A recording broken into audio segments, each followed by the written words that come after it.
আচ্ছা, এবার এভাবে এদিকে তাকিয়ে থাকলে দেখতে পাবো? দেখতে পাবো? পিছন দিকে আমার চোখ আছে নাকি? আচ্ছা, চালু করেছো? আচ্ছা আনিশা, তুমি একটা 3 অঙ্কের সংখ্যা লিখো যার প্রত্যেকটা অঙ্ক আলাদা হবে। লিখো। এই বাবারে, দেখো সবাই আমার চোখের দিকে তাকিয়ে থাকো, তোমরা আবার শেষে বলো না যে স্যার আপনি দেখেছেন। আর আমার পিছন দিকে কিন্তু চোখ নাই, মানুষ আমি, এলিয়ান না। হয়েছে? লিখেছ?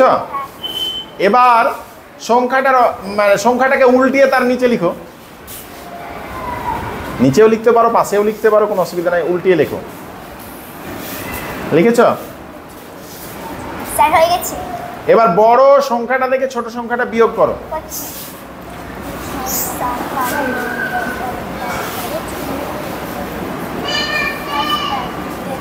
সবাই আমার চোখের দিকে তাকিয়ে থাক, তখন বলবি কি আপনি দেখেছেন।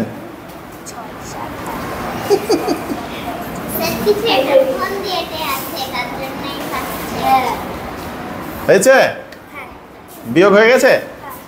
আচ্ছা, শেষ অঙ্কটা বলো কত? 8।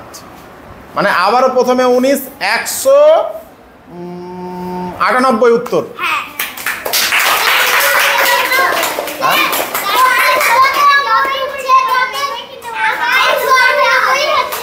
আচ্ছা দেখো এটা কিভাবে, এখানে ও আলাদা আলাদা, এখানে 3টা অঙ্কই আলাদা, 6, 5, 4, 4, 5, 6, ঠিক আছে, বিয়োগ করেছে।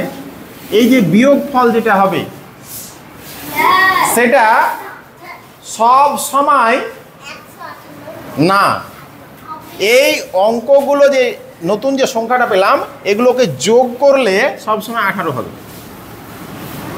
8 আর 9 কত? 17, আর 1 এ